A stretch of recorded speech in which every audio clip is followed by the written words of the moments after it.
But the second hit that comes in the risk for heart disease, that actually comes from lifestyle. Indians are actually a little more predisposed to heart disease and maybe a little younger than the Western counterparts.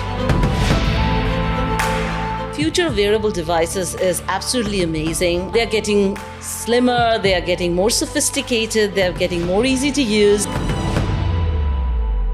Ladies and gentlemen, welcome to the Health Watch powered by Samsung Health. I'm your host, Raisha Sehgal, for this very special podcast.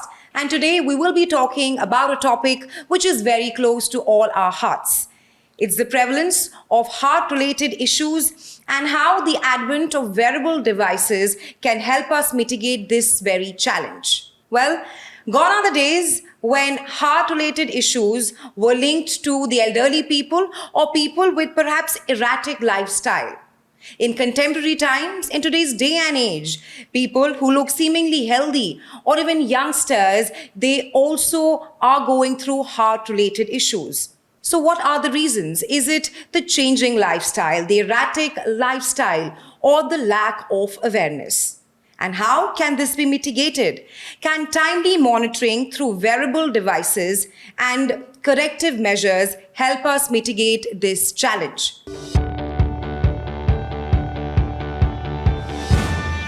Well, I'm no expert, but we have an expert here with us today. We have with us Dr. Smita, who's a leading cardiologist.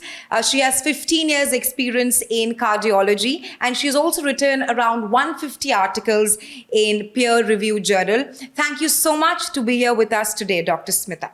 Thank you so much for having me here, Aisha, and thank you for giving me this opportunity to talk about something that is so close to my heart too. Right, Dr. Smita, it's a pleasure to have your expertise today. So let's just dive right in. To begin with, talk to us about the global scenario when it comes to heart-related issues. And you're also a practicing international cardiologist. So help us understand what is causing this unprecedented spike. Right. So, heart disease, or the risk of heart disease as we know it in the population, general population, is something that is present at baseline in every individual. That has to do with the growing age and has to do with genetics, which are pretty much unchangeable. But the second hit that comes in the risk for heart disease, that actually comes from lifestyle. Daily stress, especially with the modern life that we have, being wired all the time, and obviously unhealthy eating habits, Uber lifestyle, fast food joints at every corner. Wherever you go, there's a food joint. So yeah, that doesn't help. So clearly that has contributed immensely to the risk of heart disease globally. Right. So, Dr. Smita, you did lay down the factors which are attributing to the rise in heart-related issues on a global stage. But let's also talk about where does India stand in comparison to other countries where, like you also mentioned, we are witnessing an uptick in heart-related issues. As there is a global uptake of fast food, unhealthy lifestyle, India has not been untouched by that. Right. You still have everything that's there. I think it's just a click away now, just on a phone. It's just on an app, it's available, and people are ordering all the time, 24/7. So that's happening. Unhealthy lifestyle is definitely contributing to that. That being said, there's also a genetic element. There's a higher incidence of heart disease in some populations, even within India. And that has to do with more of an abdominal obesity, which is seen more commonly. There's a higher level of triglycerides in the blood that are seen among Indians, so which is called a metabolic syndrome. So yes, Indians are actually a little more predisposed to heart disease and maybe a little younger than the Western counterparts. Right. Just to stay on that topic, wherein the advent of heart-related issues in India, help us understand the correlation between diabetes and heart-related issues, and also if diabetes is responsible for the rise in heart-related issues amongst Indians specifically. Yes. So Indians do have an increased tendency, like I mentioned, of having abdominal mesenteric fat, which then does cause insulin resistance and increased risk for diabetes, which then, of course, is a risk factor itself for heart disease. That being said, there's been increase in technology, and we have been seeing that there have been some pluses that technology has brought for us. And one of them is the advent of screening devices. So initially, it all started with something as simple as a pedometer. And that was the very rudimentary, the very basic form of tracking device. But now we have more sophisticated devices available that can actually track a lot of heart-related parameters as well, and they can give us a whole wealth of information about our heart and about a general well-being or cardiopulmonary health. Right, and I completely second your opinion on that because I myself am wearing a wearable device, and this is really handy, especially our lifestyles being so hectic and so on the go. This really helps me track my heartbeat, my steps, and all of that. Just moving on from here. Me too. I wear one all the time. So we both are wearing we one. both are wearing it. Talk to us about the irregular heart rhythm and how that's a problem which we are experiencing amongst older adults in today's day and age. Or do you think it only affects elderly and not young people? Right. That's a very great question, Raisha. So irregular heartbeat is pretty common. And yes, you're very right that it does affect older people more compared to the younger ones. But there are some genetic predispositions in which even younger population can actually have atrial fibrillation. Atrial fibrillation is just an irregular heartbeat that generates not from a normal pacemaker or a God-given pacemaker, but actually is generated erratically within the heart. So heart actually just quivers over there, does not generate a good impulse, does not generate a good squeeze. So the blood kind of pools in the heart and clots. So there's a risk of stroke, there's a risk of heart failure. So overall, it's a bad condition. It's a very risky condition for the heart. Knowing early on about atrial fibrillation or early detection, early screening can go a long way in reducing the burden of atrial fibrillation. Now, coming back to your question about the younger population, they come to me all the time in my office to say, hey, my dad recently got diagnosed with atrial fibrillation. And what am I supposed to do? Because I feel I have the risk of atrial fibrillation too. Well, there comes the role of something which is wearable. And you can wear through the day, which kind of monitors or screens your heartbeat all day long, 24/7, 365 days, and you can get that information. And if there's any abnormality, you can then contact your general practitioner or your cardiologist.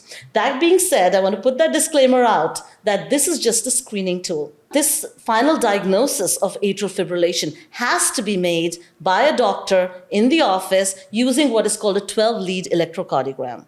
Just taking that point forward of the irregular heart rhythm, I want to ask you that why is heart monitoring so important? So heart rate monitoring is nowadays available easily with just using a device that you can wear for monitoring time, monitoring activities, keeping your appointments, receiving messages, receiving phone calls. This is an extra bonus. You can also track your heart. So what it does is, say, for example, for you, Rahisha, it identifies your baseline. So it says Rahisha lives between 70 and 75 beats per minute all the time, day long, and then at night she probably drops around 40 and 50 depending on how peaceful sleep she gets at night. Okay. Now it identifies that as your baseline.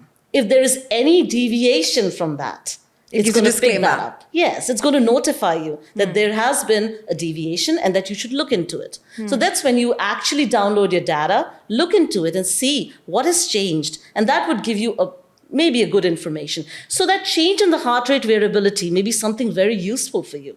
Because that may be an early sign of a developing heart disease. I agree with you because in today's day and age when we're living such a fast-paced life, health generally takes a backseat. So maybe wearing a wearable device can help us be more aware about our own health. Taking that point forward, help us understand more the role of wearable devices in detecting irregular heart rhythm. And you've been practicing cardiology for 15 years. If you can share some instances or experiences with us. Yeah. So, when it started off, smartwatches, fitness trackers, few years back, 4 or 5 years ago, they were not this sophisticated and they were picking up a lot of noise.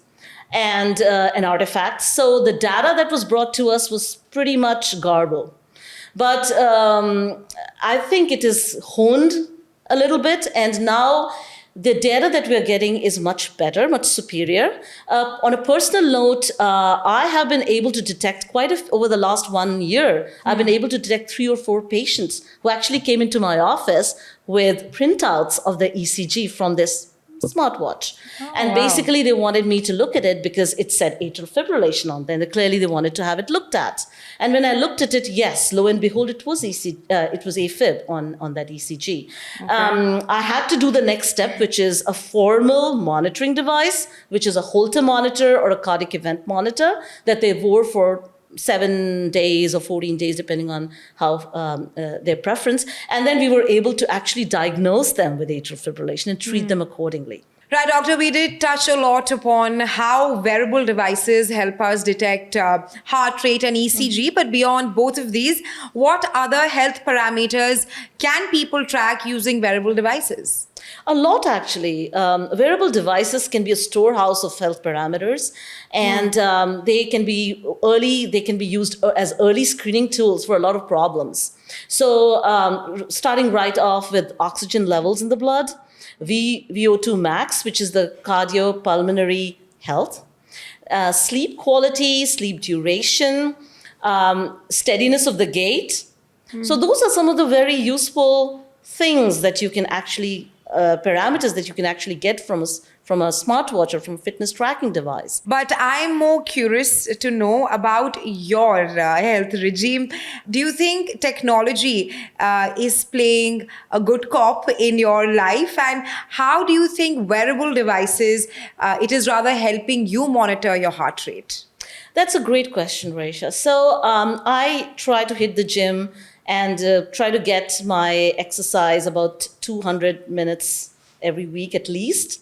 So I try to do that on a weekly basis. And the smartwatch that I wear helps me in that it gives me the incentive to keep exercising. On a personal note, I did have an issue, and actually the smartwatch did help me. And this is a true story, by the way. So what happened was right after my pregnancy, I was in the gym, and I note that I get a notification on my smartwatch, and it says that there is a change in your baseline heart rate. So I go home, I look at my the data from the smartwatch, and I find that my heart rate is actually now sitting at a higher level than what it was previously. And you got to know all this just because of a wearable device? Yes. So my resting heart rate was 102. Which is clearly out of the normal. So I was concerned, and I went to my doctor, and they told me that I did have hyperthyroid post-pregnancy. But it's just that it helped me pick up that early on, prevented me from having complications from it. So for me personally, that's a personal story where smartwatch did help me. So doctor, before we wrap up today's session, I just want to ask you one last question. As a seasoned professional and a leading cardiologist on an international stage, how perhaps do you foresee the future of wearable devices? Raisha, the future of wearable devices is absolutely amazing, and the scope of these devices is going to increase day by day. They're getting slimmer, they are getting more sophisticated, they're getting more easy to use, and they're getting smarter as we speak. They are being used, they are going to be used in a lot of other places. The research is currently ongoing. For me, I think what is really interesting to see is how they're going to be used in an outpatient setting, where I can actually monitor the dose of the medications of my patients just using the data that they transmit to me. So I think there is a lot of potential there, and especially the marriage between artificial intelligence and the wearable devices is going to just explode. Overall, since they give so much of data, so much of information, I think they are a useful investment to make in a person's life if they would like to consider it. I absolutely agree, Dr. Smith. I think a wearable devices like what we are wearing, it really does help track our health. that too living in a very fast-paced life that we are living in today's time. But thank you so much for being here with us today and sharing your insights, your journey, your anecdotes with us. And I'm sure the audiences will grasp something or the other and will be more aware about their own health. Thank you so much. Thank you for having me, Raisha. And with that, we come towards the end of this podcast on The Health Watch. We'll be back yet again with another podcast. Till then, stay healthy, stay safe.